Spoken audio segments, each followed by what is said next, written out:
سب سے اہم ترین خلق انسان کا یہ ہے کہ اس کے عمل اور کردار سے کسی دوسرے مسلمان کو تکلیف نہ پہنچے۔ کسی بھی حوالے سے مسلمان کو تکلیف پہنچانا یہ گناہ کبیرہ ہے،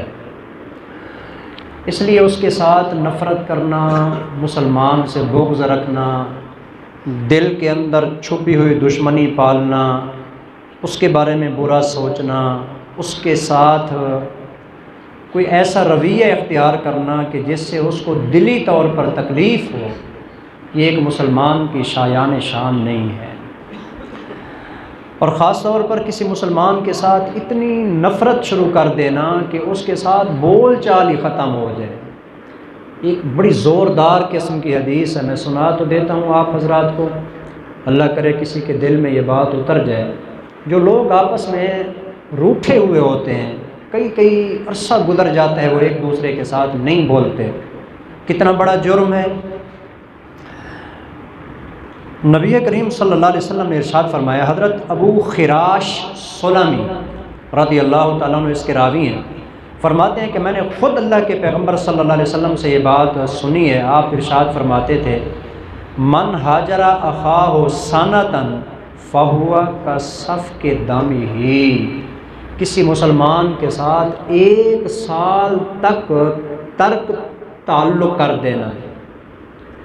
کسی مسلمان کے ساتھ ایک سال تک ترک تعلق، یعنی اس کے ساتھ بول چال ختم کر دینا، آنا جانا ختم کر دینا۔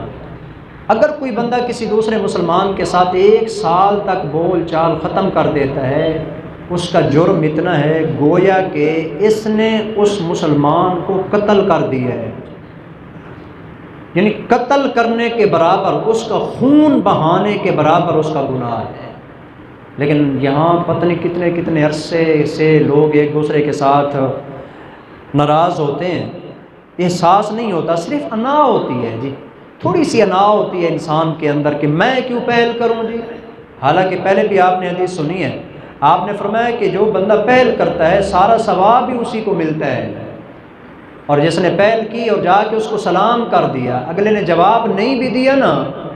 وہ پھر سارا گناہ دوسرے کے اوپر ہوگا۔ پہلا بندہ گناہ سے بالکل فارغ ہو جائے، اس کے اوپر کسی قسم کا کوئی گناہ نہیں ہوگا۔ تو خیال کرنا چاہیے